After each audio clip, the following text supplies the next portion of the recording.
pour tout président en visite d'État ici en France, classé monument historique au lieu de la mémoire nationale, incarne la France dans son ensemble, l'exécution des hymnes nationaux, la revue des troupes pour marquer la solennité de l'événement. Aboubakry Kane.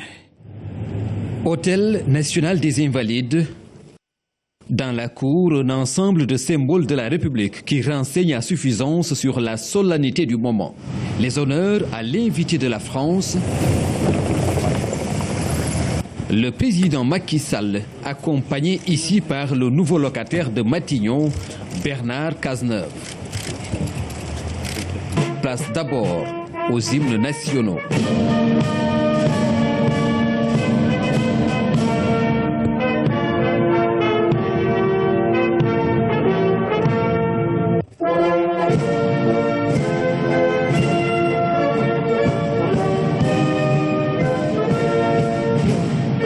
Le président de la République de passer ensuite en revue les détachements des 3 corps d'armée ayant assuré les honneurs. Le chef de l'État et le Premier ministre français se sont ainsi inclinés devant les drapeaux. Après, les autorités ont procédé à la présentation des membres des 2 délégations avant de prendre la direction de l'Élysée. Après les honneurs militaires aux Invalides, c'est le tête-à-tête entre le président Macky Sall et son homologue François Hollande. L'Élysée, pavoisé aux couleurs du Sénégal et de la France, a déroulé le tapis rouge pour son hôte du jour. 7 textes ont été signés. Le train express régional bénéficiera d'un financement de 196 millions d'euros. Nous retrouvons sur place Aboubakry Kane.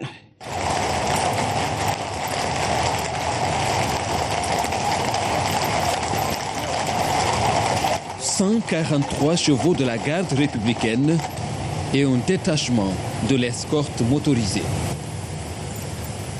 Un cortège d'honneur en direction du palais de l'Élysée.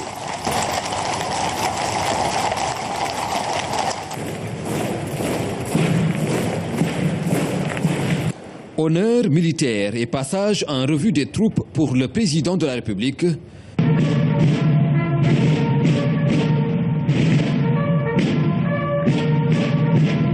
Accueilli au pied du perron par son homologue français.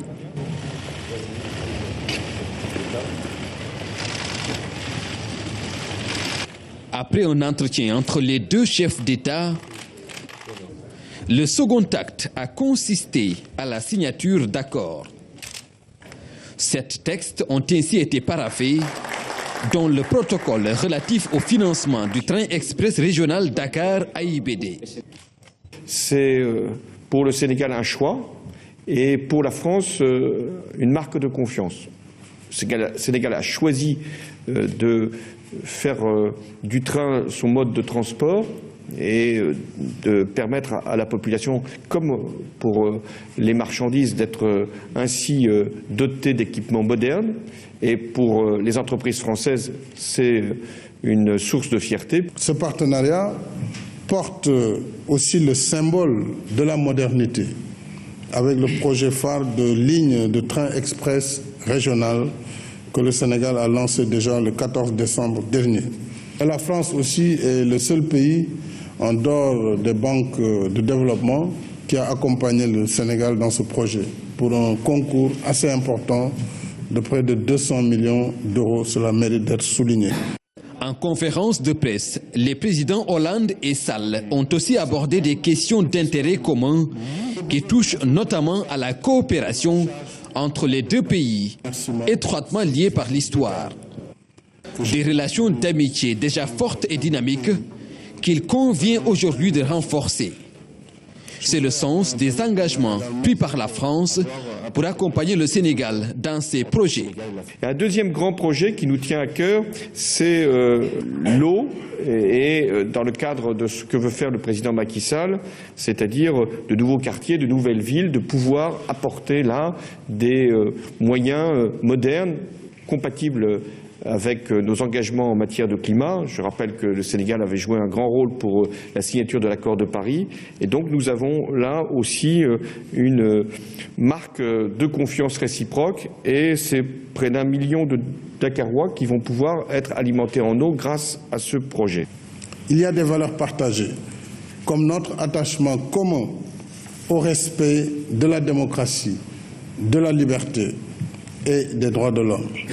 C'est dire qu'entre la France et le Sénégal, il y a toujours matière à se concerter, à dialoguer et à agir ensemble dans l'amitié et la confiance pour parvenir à nos fins communes. La France est le premier partenaire du Sénégal, tant dans les échanges officiels que dans le commerce et l'investissement.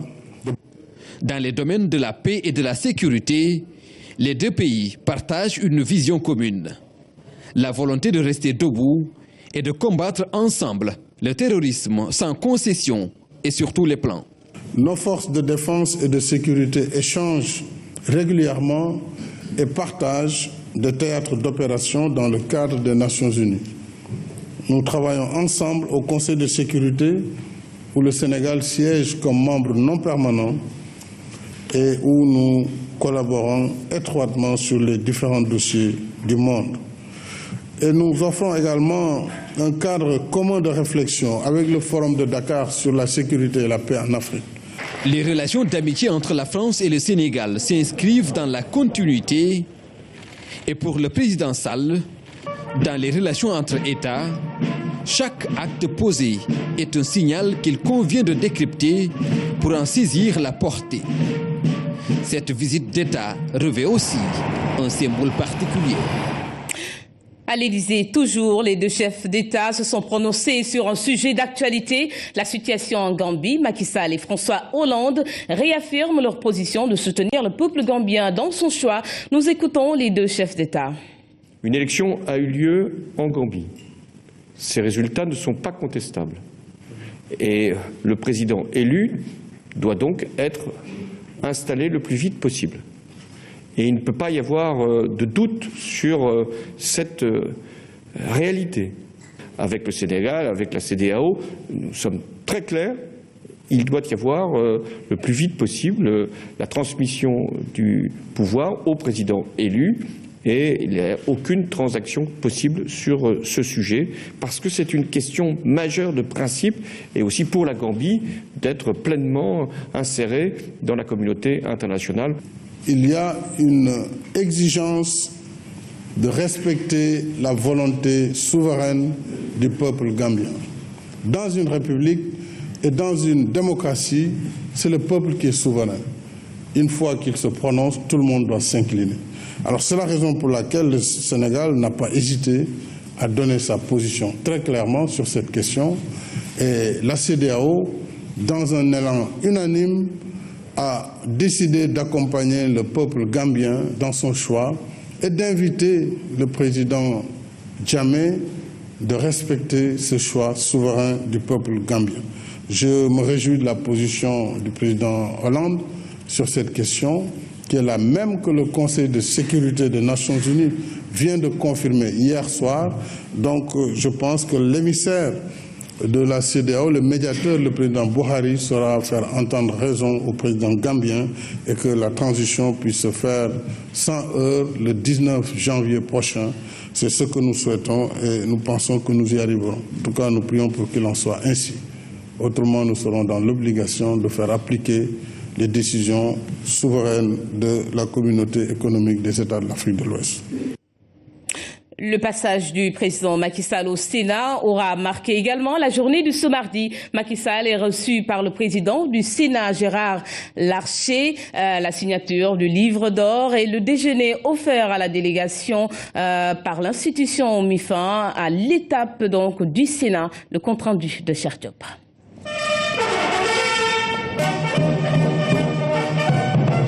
Arrivée du président Macky Sall au Sénat français. À l'accueil, Bernard Larcher, son président.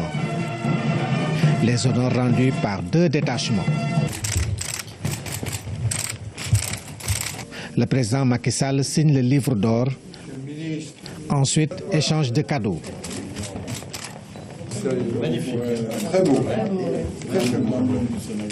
Le président Macky Sall décore le président du Sénat, Bernard Larcher, de grands officiers dans l'ordre national de l'État.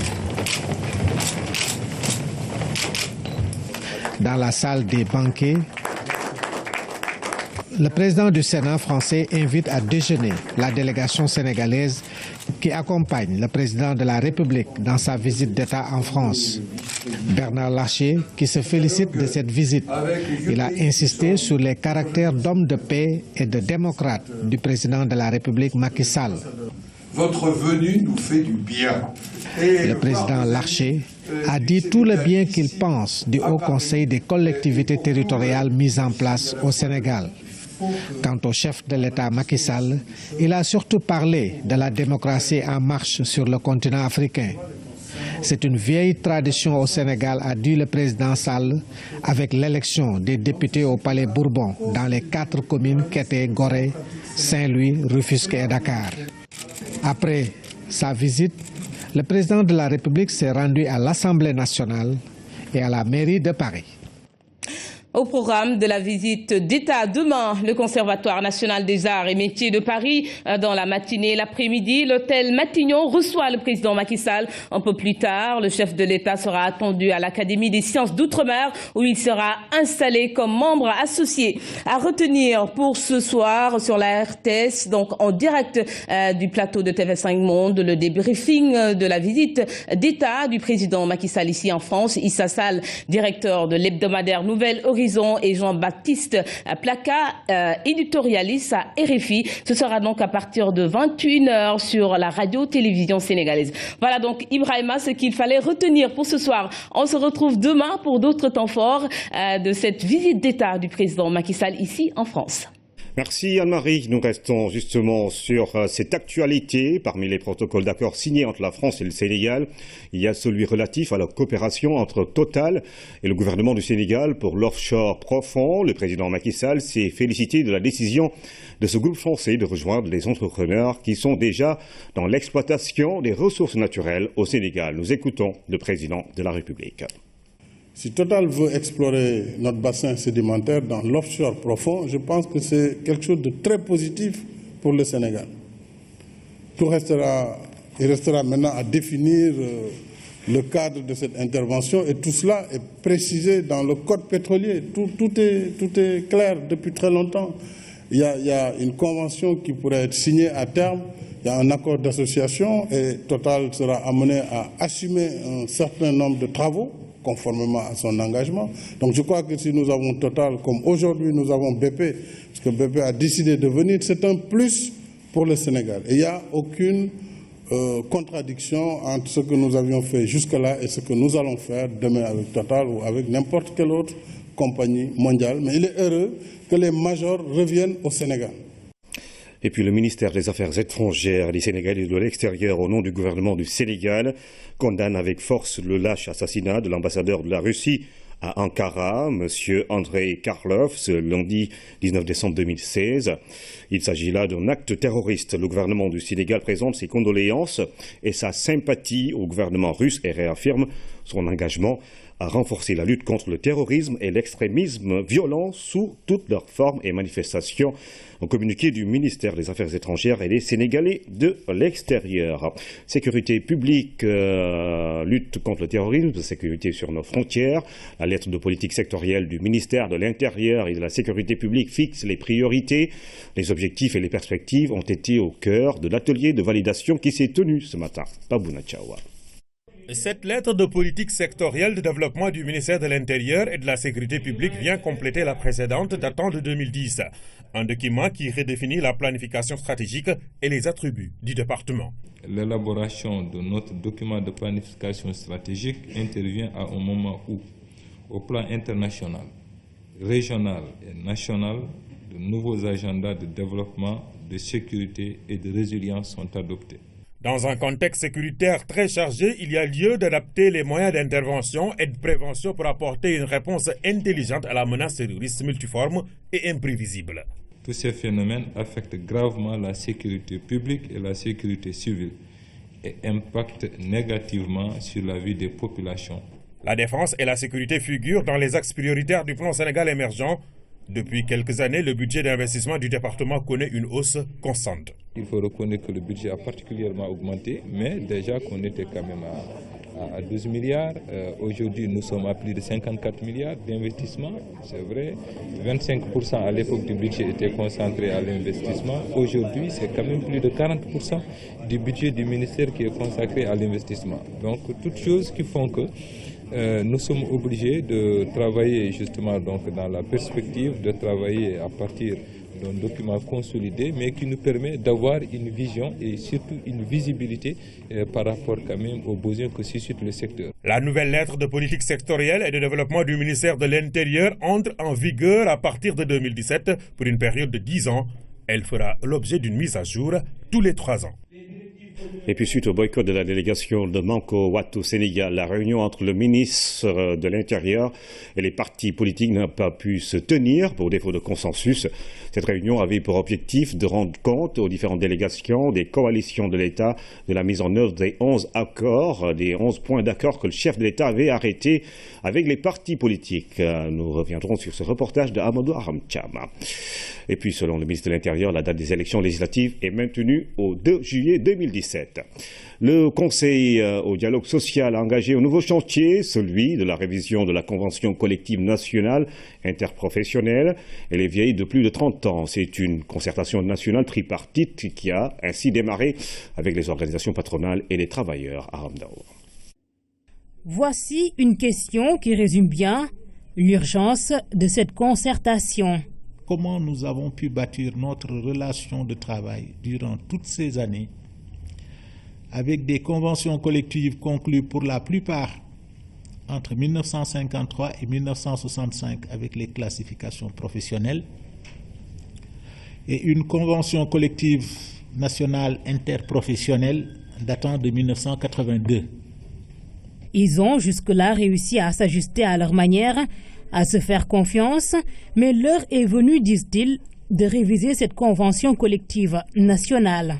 Le chantier que nous avons ouvert aujourd'hui, à partir de ce cadre de concertation, va nous permettre de réactualiser l'ensemble de ces conventions collectives en passant donc par la révision des classifications professionnelles. Et c'est ça, aujourd'hui, qui fait que les travailleurs ont beaucoup de revendications, beaucoup de préoccupations, parce que les classifications professionnelles, les emplois, les postes de travail, les fonctions sont classés par rapport à des catégories professionnelles.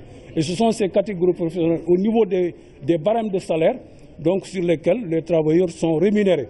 S'il n'y a pas de modification, s'il n'y a pas de changement fondamental, c'est vrai qu'on reste en l'état.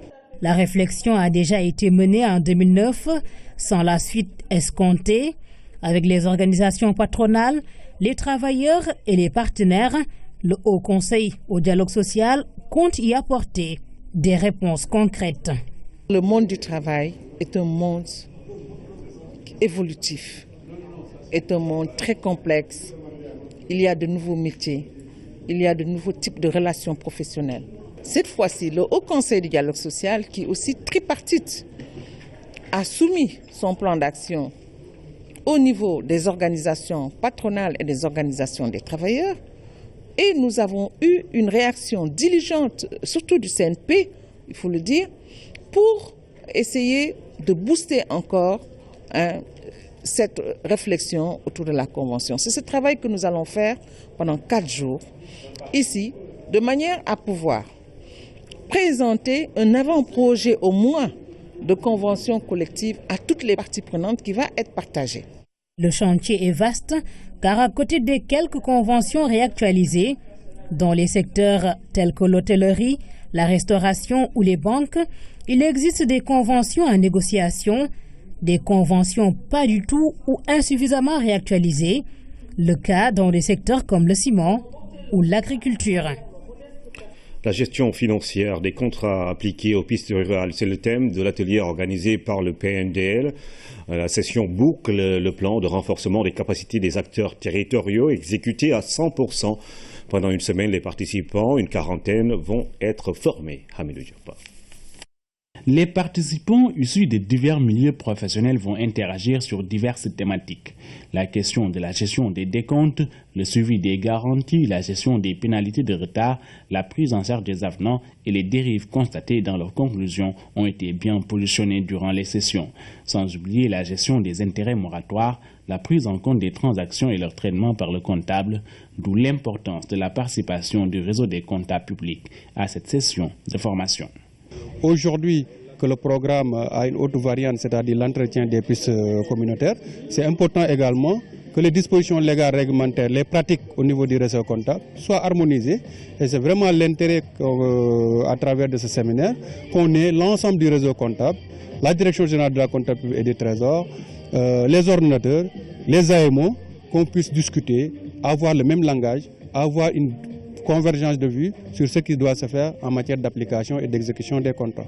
Cette session intervient au moment où le projet PIS communautaire a déjà réalisé 505 km finalisés auprès de 17 communes. Ainsi, la mobilité de 137 643 habitants des 337 villages polarisés répartis dans les 17 communes a été améliorée avec une progression des indices routes.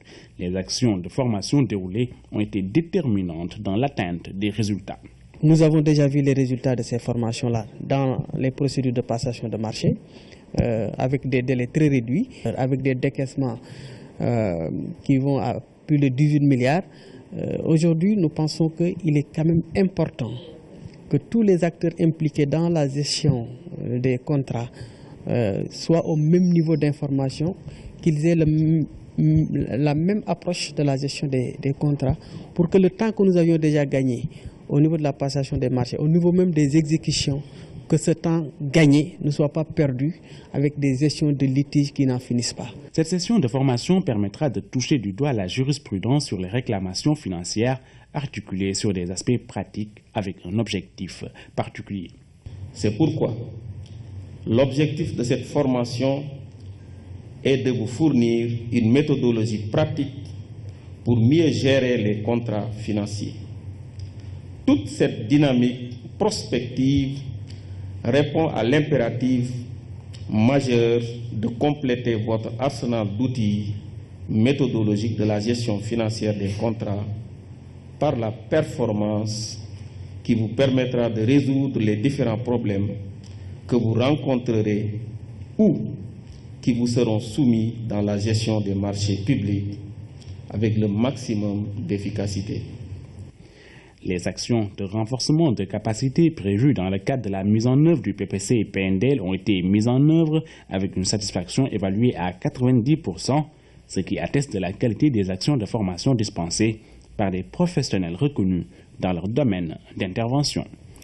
Le système de riziculture intensive, c'est le sujet d'un atelier qui s'est tenu à Kaolack. Le WAP-PPAO veut promouvoir cette technologie avec les producteurs de riz. Utilisée depuis 2005 dans la vallée, cette technologie a montré de bons résultats, d'où son adoption par les producteurs de Kaolack. Claire Diop. SRI, système de riziculture intensive, 3 mots pour toute une technologie novatrice dont l'ambition est de booster la production de riz. Introduite au Sénégal en 2005 au niveau de la vallée, l'expérience de sa diffusion à grande échelle a montré que, comparé au système conventionnel traditionnel, le SRI permet d'enregistrer des rendements 2, 3, voire 4 fois plus importants avec moins d'intrants et moins d'eau, laveurs et des producteurs sur le terrain. À travers toutes les exploitations ou les zones dans lesquelles ce système a été appliqué, nous avons vu que les rendements ont augmenté. Il y a eu des plus-values sur la production et des rendements et les gens ont apprécié fortement. Le SRI est expérimenté dans le bassin arachidier depuis quelques années. Ici aussi, une nette hausse de la production est notée. Nous avons la chance ici, dans la zone, d'avoir l'ANCAR qui, depuis 2008, a mené des tests d'introduction sur les riz au niveau de la région de Fatick, au niveau de l'arrondissement de Toubacouta. Aujourd'hui, il y a un projet financé par le PPAO qui permet la diffusion à grande échelle du SRI, qui a permis aujourd'hui de toucher plus de 5000 producteurs qui font aujourd'hui le Esri et qui permet de doubler les rendements. Le Sénégal importe chaque année une quantité importante de riz pour sa consommation. Le Esri se veut une solution pour libérer le pays de cette tyrannie. Le programme de productivité agricole en Afrique de l'Ouest appuie. Pour le riz, nous importons en moyenne 800 000 tonnes de céréales par an. Donc c'est énorme, ça fait plus de 200 milliards de sorties de devises. Il est donc bon de voir comment intensifier la production de riz au niveau du Sénégal.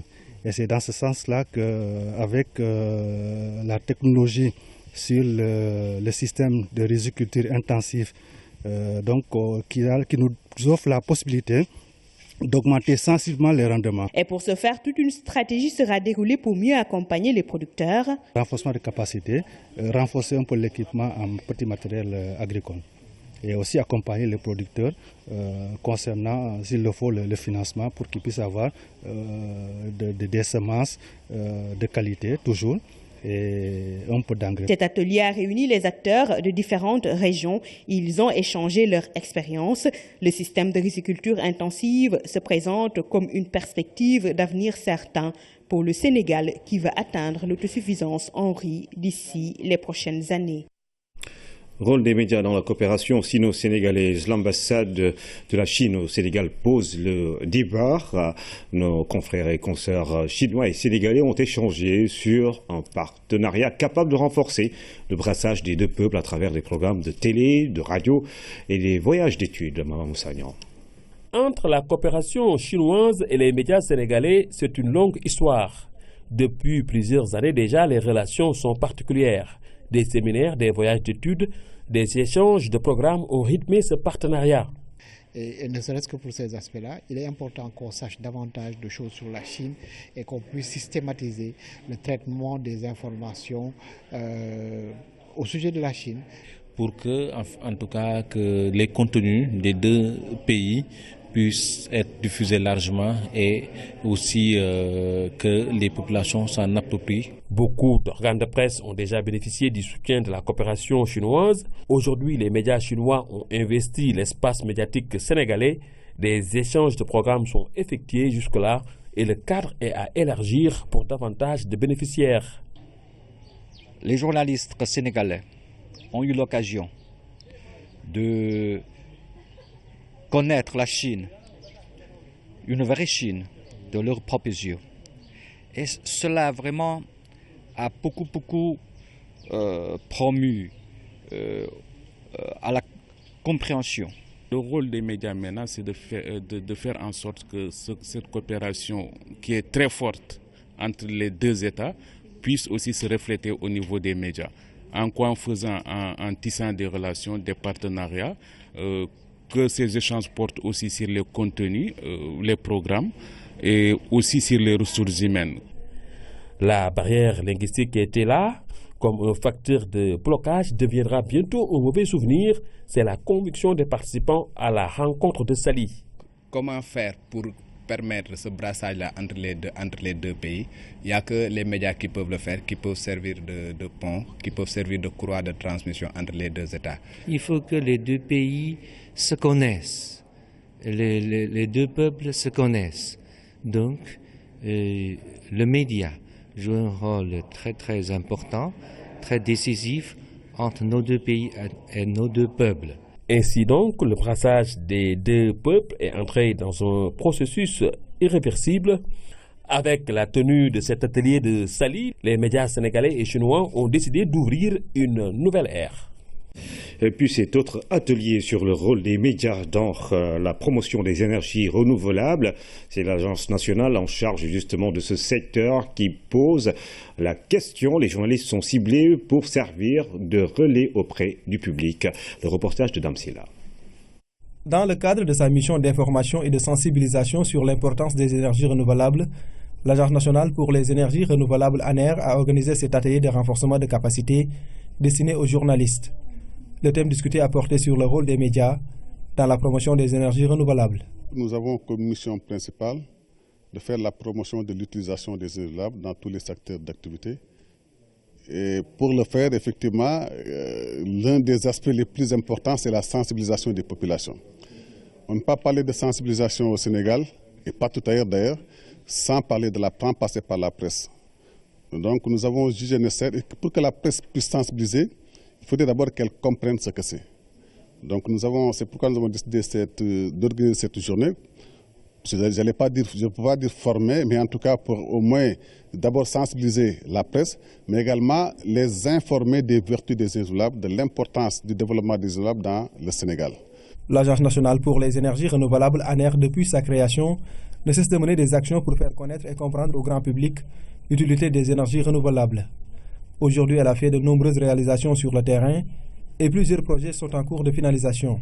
Il y a déjà une phase pilote qui a consisté à l'installation de 1835 lampadaires solaires. Nous sommes en train de réfléchir sur la duplication de ce projet dans toutes les communes du Sénégal. Mais nous avons également et surtout travaillé dans le monde rural, dans les villages non électrifiés. C'est-à-dire que ce que nous avons fait ici, c'est d'électrifier des infrastructures communautaires. Ça veut dire les postes de santé, les cases des tout-petits, les écoles primaires, les CM, les postes de police qui sont dans des zones enclavées, les postes de douane qui sont dans des zones enclavées, les postes de gendarmerie qui se trouvent dans des zones enclavées, les postes de garde du parc Nekolokoba, les 20 postes de garde du parc, les postes du parc de Djoudj, et ainsi de suite. Cet atelier de renforcement de capacité sur les énergies renouvelables a réuni des dizaines de journalistes de différents organes de presse. À l'issue de cette rencontre, un réseau de journalistes spécialisés dans le secteur sera mis en place.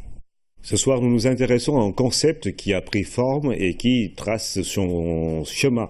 Des jouets traditionnels pour Noël, c'est pas très fréquent et face à la concurrence de la modernité, le challenge est énorme à Dakar. Dans des boutiques spécialisées, des femmes proposent des jouets qui reflètent bien la culture sénégalaise.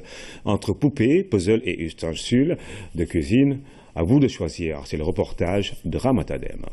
Noël, le moment des jouets pour les enfants. Au Sénégal, pour certaines mamans, l'heure est aux jouets traditionnels. Pour cette maman qui souhaite que nos enfants gardent leur valeur, a créé une dinette entièrement made in Sénégal. On y retrouve tous les ustensiles de la cuisine de nos mamans et grand-mères, du tamis à la marmite jusqu'au fourneau, tout y est. Voilà, ça, en fait, on est actuellement à l'avènement des TIC. L'Internet, les téléphones portables. J'ai remarqué que les enfants jouaient beaucoup avec les téléphones portables des parents. Et avec les jeux vidéo, ils sont assez limités. Et c'est vrai que c'est ludique, mais pourquoi pas assembler le loisir à l'éducation.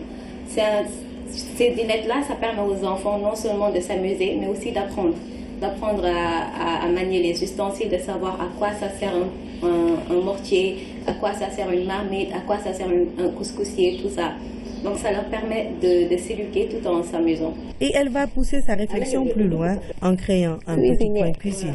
Donc c'est pour permettre aux enfants de beaucoup s'amuser, de diversifier aussi les jeux.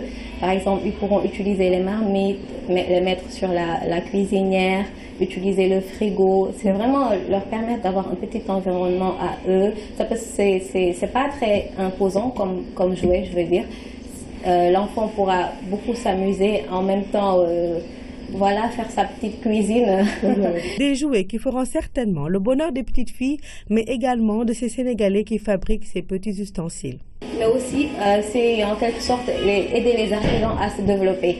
Par exemple, les artisans que je vais voir, par exemple le vieux qui fait les tamis, il est très surpris quand il me voit lui commander de petits tamis. Il me demande qu'est-ce que tu fais avec ça. Je lui dis que je fais des jouets avec des enfants, mais il est impressionné. Il dit que c'est une très très bonne idée. Ça permet à nos enfants de savoir ce qui se fait dans notre pays, et voilà.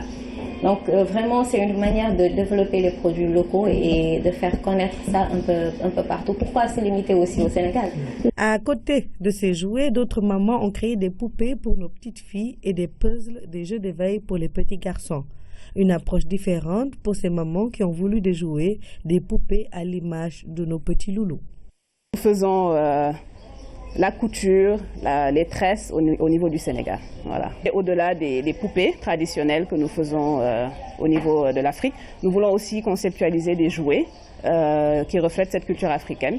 Donc différents types de jouets pour différents types d'âges. Voilà. Donc nous avons dans ce cas des puzzles comme un puzzle de Numbelan, qui raconte un peu l'histoire de Luc le lièvre dans la brousse. Ça permet à nos enfants de connaître les contes africains. Nous avons aussi un puzzle de la carte du Sénégal qui leur permet d'apprendre les régions. Le puzzle est délimité en 14 régions. Donc voilà, c'est éducatif en même temps ludique. Mais il s'agit de jouets pensés par des Sénégalais et qui répondent aux normes européennes. Alors, c'est parti du constat qu'il n'y avait pas assez de jouets justement qui représentaient cette culture africaine. Tout est basé sur l'Occident. J'ai eu mon enfant, mon fils, et je me suis dit qu'il n'y avait pas assez d'instruments qui pouvaient lui permettre de connaître sa culture. Donc c'est parti de cette idée de créer donc des choses qui représentent notre culture et notre... Voilà, chère maman, Noël est là, il y en a pour tous les goûts et toutes les bourses, tout y est pour rendre heureux vos bouts de chou. Connaissez-vous votre arrière-arrière-grand-père? Question difficile à répondre pour certains, mais il y a une science qui peut bien vous aider. La généalogie, elle est auxiliaire de l'histoire, même si dans les pays à tradition orale, elle est détenue par les griots ou membres de la famille. Elle se perd de plus en plus sous nos cieux parce que la mémoire est faillible. Mais d'ailleurs, nous en parle dans la rubrique Au cœur de nos cultures. Ton grand-père, il s'appelle comment? Il s'appelle Morfei. Morfei. Ouais. Lui, son père? Je sais pas. Il s'appelle Mej Ahmadou Tidiane Samb. Son père? Ah, là, je connais pas le nom de son père. Je l'ai pas en tête.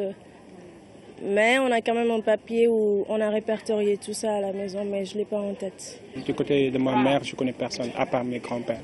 Grand-père et ma grand-mère. Les gens ne prennent pas le temps d'apprendre leur lignée. Comme on a beaucoup de mariages exogamiques, c'est des mariages qui se passent pas dans la même famille, mais dans des familles mixtes. Donc on a des généalogies croisées et cela devient très compliqué. Ne pas maîtriser sa généalogie, c'est inacceptable pour Baye Touré. Rendez-vous donc dans son univers, cette pièce qui fait office de galerie familiale. Ici, la plus vieille photo date de plus d'une centaine d'années. Cela permet à ses petits-enfants de coller un nom à chaque visage. Il est vrai qu'il y a des écrits, mais disons que, comme disent les Chinois, il vaut mieux voir une fois qu'entendre 100 fois. Je préfère qu'ils voient ça de leur propre yeux. Et maintenant, s'ils ont des questions à poser, ils me les posent et maintenant je réponds sur les liens de parenté, sur le degré de parenté et tout ça, quoi. Et pour que ces photos tiennent le plus longtemps possible, Baye Touré les amène dans ce petit atelier à Tilène. En utilisant cette technique de sous-verre, on peut conserver les photos plusieurs dizaines d'années. Si Baye Touré tient à sa compilation de photos, c'est parce que c'était une tradition pour bon nombre de familles d'avoir une galerie du genre. Mais aujourd'hui, des photos retraçant l'histoire de sa famille, on n'en voit presque plus. De moins en moins, on accorde donc de l'importance à la généalogie, alors que nos familles s'apparentent de plus en plus à celles occidentales. Sachant dans l'environnement où on est à Dakar que les gens peuvent se rencontrer dans une boîte de nuit ou à l'occasion des chants religieux, s'ils sont ensemble et que chacun d'eux peut dire sa généalogie, ils sauront si les liens qu'ils ont permettent de se marier ou non. Donc la généalogie est un marqueur génétique. Il pourrait être intéressant dans la sous-région ouest-africaine qui a été une zone de brassage pendant toute la période médiévale, de savoir quels sont les liens de parenté et quels sont les liens directs entre les Tchams du Sénégal et les Kanté du Mali. Quand on s'appelle Diarra au Mali, quand on vit au Sénégal, on s'appelle Ndiaye. Mais si on retrouve les traces des différents Tchams et Kanté, Ndiaye et Diarra et autres patronymes différents, on peut tout de suite faire les liens de parenté et surtout suivre la trace de l'évolution des sociétés. Il est prouvé qu'avec l'âge, on s'intéresse plus à ses origines, d'où ce regain d'intérêt pour la généalogie, notamment en Occident. Dans les années 80, et quand j'étais en formation, à l'époque, la fréquentation, le profil de fréquentation des services d'archives était typé universitaire, académique, scientifique. À partir des années 80, 90 et surtout dans les années 2000, le profil s'est totalement renversé. On a vu arriver dans les archives l'écrasante majorité, plus de 90% des gens qui viennent, c'est des généalogistes. C'est la conséquence de la nucléarisation de nos familles Avant, on naissait en Europe comme en Afrique dans des familles lignagères. On était dans une concession où il y avait plusieurs générations. On connaissait ses parents, ses grands-parents, ses grands-grands-parents, si on avait la chance. Et puis, on habitait sur le même territoire. Si en Occident, des logiciels permettent de faire des croisements génétiques, ici en Afrique, l'oralité est encore très développée. Dans les pays de tradition orale, il y a de la difficulté à gérer une généalogie correctement. Parce que, en l'absence d'écrits et donc de documents attestant leur fiabilité et leur validité, on est obligé de se référer à des spécialistes des traditions orales, qu'on appelle griots ici, qu'on appelle ailleurs d'autres noms, qui retiennent les filiations, mais essentiellement les filiations des familles nobles. Tout ça se perd très rapidement parce que la mémoire peut remonter peut-être à 2-3 générations, mais quand il faut franchir les 10, 15, 20, 50 générations qui séparent l'origine du premier ancêtre aux générations actuelles, évidemment, la mémoire, elle fait défaut. D'où l'intérêt pour chacun de se rapprocher du gardien de sa généalogie pour en savoir plus, car comme le dit le proverbe, bien se connaître, c'est engager l'avenir avec sérénité.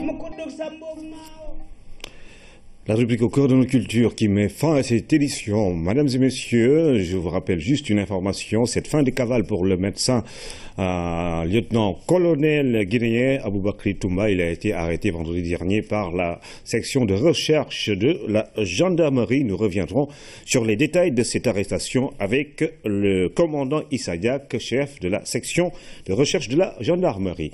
Merci encore une fois à tous de suivre l'actualité tous les jours sur la première chaîne de télévision sénégalaise.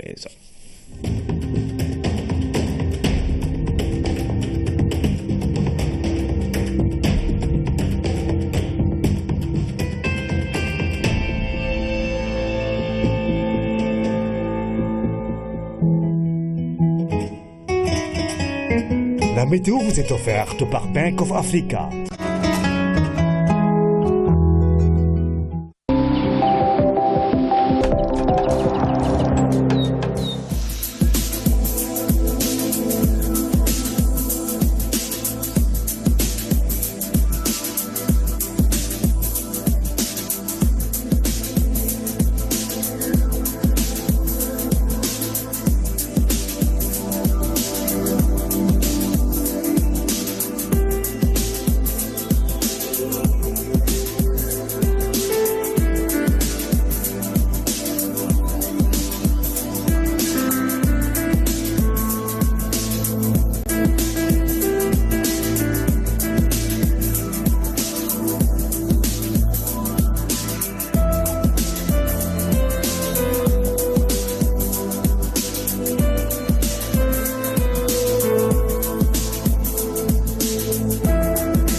La météo vous a été offerte par Bank of Africa.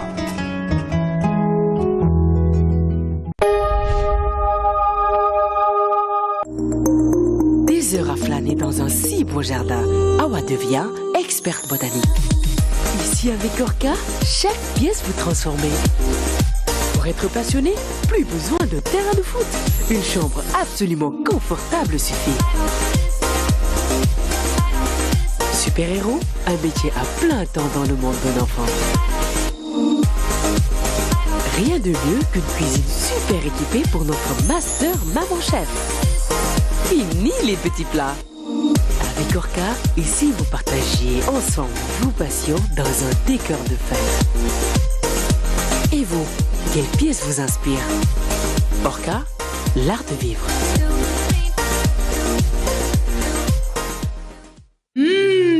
Bi bànneex di toggee ak safal bu ànd ak guur moo tax damay am mbégte di jëfandikoo lépp loo xam ne day dolli ak yokk sama cafkaayu togg.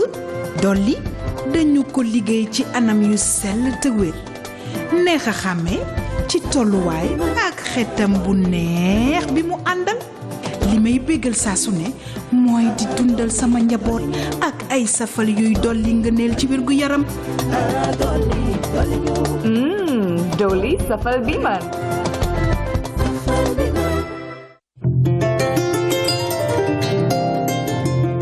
ka jaaralo fe andi banko dimuliye min sembo man wara nyimbe président Macky Sall fere le kono minu satinna Sénégal dingo din si jaaralo soto hani abulu ma ko ben wo fere le nyinne fo ka dindiwul jaara min man tambe sangi lula man sakunda la jaaral bundal to jori kana taraje ka plan César Burundi nan banko dimuliye mil be sangi tangoro jori kana soto musul la faraji do to tubabol ka fumiye ko césarieno jori fana kana soto yele super courant to tubabol ka fumiye ko jalizo adoya ta nyaonya meriol be nyanta jaral mitelo soto lale banko mo wiltan lululu mil be lanjurri ñin be ñanta jaral lan kayto soto lale ka jaralo feyande foirol ye ñimbe président Macky Sall ferew le kono Sénégal kana ni nya ferew.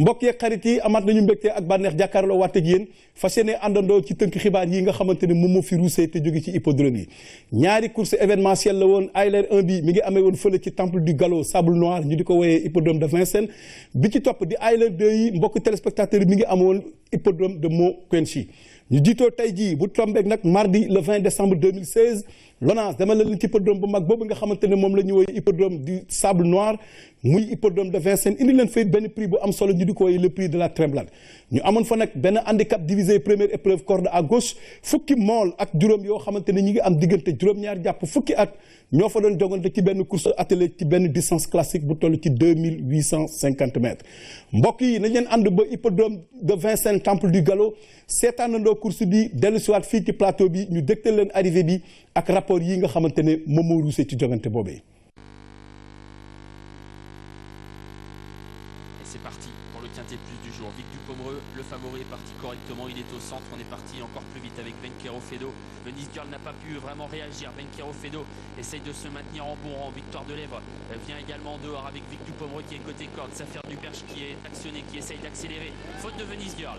Venise Girl au galop qui se retire de la course, c'est Youstou qui a l'avantage à 500 mètres du poteau, nettement devant Benquero Fedo, avec à la corde Vic Dupomereux, à l'extérieur on va être relancé avec Victoire de Lèvres, avec un peu plus loin également Saphir du Perche. Arrivée officielle Ayler 1 dëppoo mardi le 20 décembre 2016 nekk na 15 9 6 11 2 ordre tiercé 33 500 francs désordre tiercé 6 500 francs ordre quarté 98 000 francs désordre quarté 16 000 francs bonus 3 2 000 francs ordre quinté 5 462 500 francs désordre quinté 37 000 francs bonus 4 000 francs couplet gagnant 9 000 francs couplet placé A 2500 francs, couplet placé B 2500 francs, couplet placé C 7500 francs.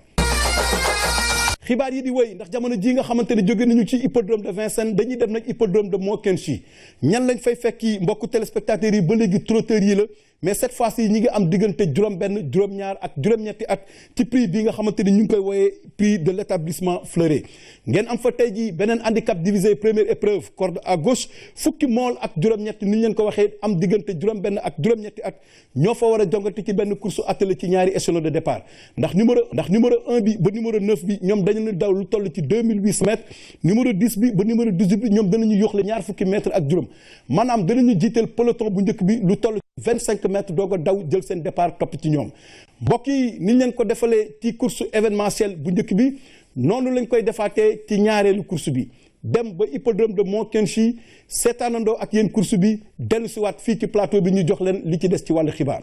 C'est le prix des établissements Frollet, épreuve à la clé pour les 6 à 9 ans, servant de support au pic 5.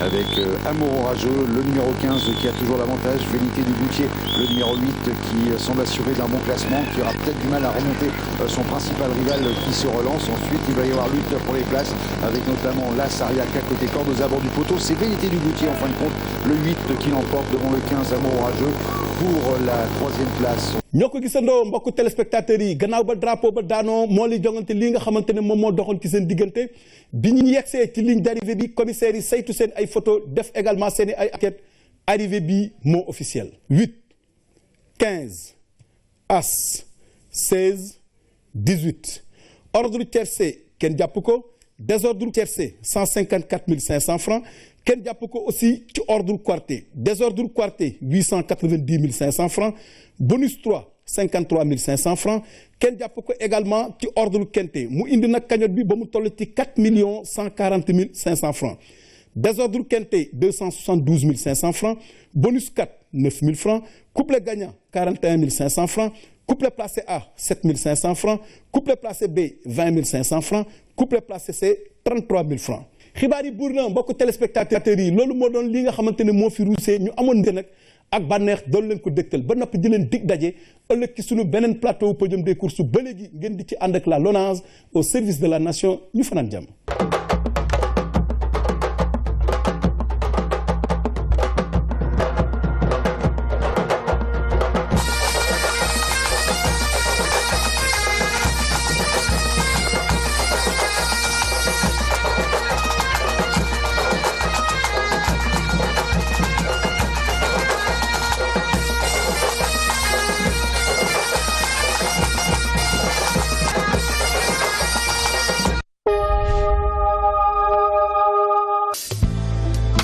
Sous l'égide du ministre de la Jeunesse, de l'Emploi et de la Construction citoyenne, M. Mambaignan, le projet Promotion des jeunes PPJ en partenariat avec le CNLS organise la 14e édition de la Semaine nationale de mobilisation des jeunes contre le VIH-Sida. La cérémonie de lancement est prévue le lundi 19 décembre 2016 à Bantanko dans la région de Kédougou. La clôture, le dimanche 25 décembre 2016 à Dakar. Le thème de cette année, prévention du VIH dans les zones aurifères et frontalières. Les jeunes s'engagent.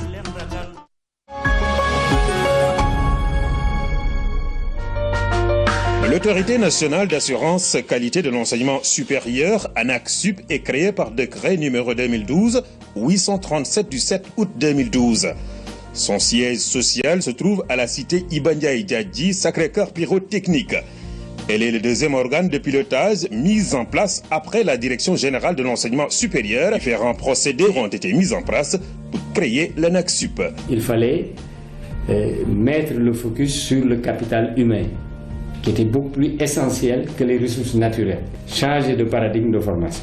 Les bénéficiaires de l'enseignement supérieur, comme leurs parents, comme ceux qui financent l'enseignement supérieur, sont devenus plus exigeants. Les organes de l'Autorité nationale d'assurance qualité de l'enseignement supérieur sont les suivants: le conseil d'administration, le conseil scientifique et le secrétariat exécutif, dirigé par le professeur Papagay. Nous devons contribuer à l'avènement d'une culture de la qualité et de l'évaluation. L'essentiel des activités qui permettent à l'ANAQ-Sup de réaliser ses missions porte sur l'évaluation, l'accréditation, l'agrément et l'habilitation. Les universités publiques et privées ont mis en place des cellules internes d'assurance qualité. L'université de Thiès a été l'une des premières universités du Sénégal, sinon la première, à mettre en place un dispositif d'assurance qualité interne avant même la création de l'ANAQ-Sup. Le Gaston Berger a utilisé une procédure assez originale d'appel à candidature parce qu'il s'agissait de trouver des personnes qui s'intéressaient à la question. Si nous faisons une session ou un module, nous sommes obligés de faire une évaluation. Et là, ce n'est pas l'enseignant qu'on évalue, mais c'est l'enseignement qu'on évalue. L'enseignement supérieur privé a vite intégré le dispositif en s'inscrivant dans la démarche qualité. Nous avions, disons, installé les pratiques de qualité dans notre mécanisme. Maintenant, mais la qualité en tant que telle, dans la nouvelle forme bien définie avec les critères mis en place par l'ANAQ-Sup, ça c'est venu bien après. Créée il y a juste 3 ans, l'Autorité nationale d'assurance qualité de l'enseignement supérieur a plusieurs réalisations à son actif. Pour des taux de réussite du public autour de 80% et des taux de réussite du privé autour de 40% pour le privé. Dans sa politique d'assurance qualité, l'ANAQ-Sup a produit un premier résultat, c'est-à-dire d'être dans une démarche d'assurance qualité tous les jours. L'ANAQ-Sup a participé, disons, pour ainsi dire, à une meilleure visibilité de l'UCAD, mais aussi de permettre à nos formations d'être acceptées par les autres institutions d'enseignement supérieur. Ils sont dans une aventure nouvelle où tout le système d'enseignement supérieur est en train d'aller ensemble, public ou privé. L'Autorité nationale d'assurance qualité de l'enseignement supérieur a participé au changement quantitatif et qualitatif de l'enseignement supérieur au Sénégal. Sa mission ne sera accomplie que quand l'assurance qualité sera un élément incontournable dans l'enseignement supérieur.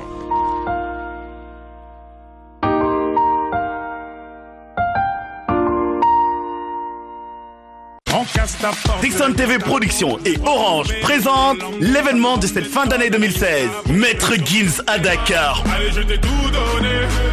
Maître Gims au Monument de la Renaissance africaine à partir de 19h. Venez, ça paie comme jamais. Entrée simple, 10 000 francs. VIP, 30 000.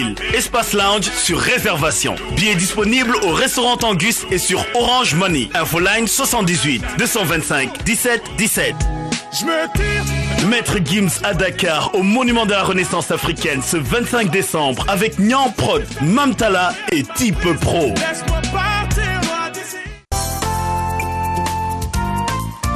tey foire bu mag bile ci fin d'année bi ma ne ca Cissesse la de du 15 au 31 décembre 2016 c'est la fête des jouets ma ne la xale yi day waaw seen fête Noël neex na ba nuppi déggal lii exposants yi nekk ca Foire de Dakar day waaw ñu ngi leen di xaar ci ay tissus amul fenn yu rafet lool ay bijoux ay dàll yoo xam ne nag amul fenn laa la wax seeni kër nag décoration ba ma ne la mat na grande foire ba day de fin d'année bi ca Cissesse du 15 au 31 décembre la ma ne la podium boo xam ne kon amul fenn la leen indil titee ngi nii déggal titi cay Viviane la reine du Jolof Band déggal waa dara ji cay dara ji ngir tëj mbir ma nag waaw le patron le leader de la génération consciente Pape Diouf ko nekk banlieue gaa ngi nii déggal 31 décembre day Diouf a ñoo ko bàyyi dana fa toj waaw ma ne la foire bu mag baa ngoog day fin d'année bi Cissesse la du 15 au 31 décembre ma ne entrée ba ñaata la 300 francs kese la venez nombre waay na fees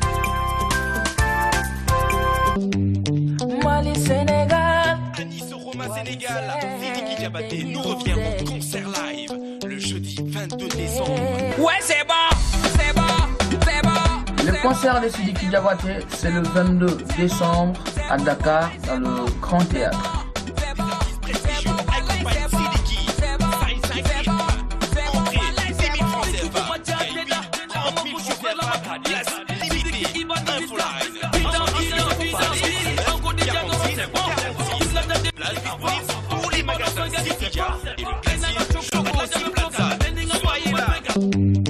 Mali Sénégal, Wally Seck. Événement Dixon TV, Type Pro, Mamtala et Nyan Prod.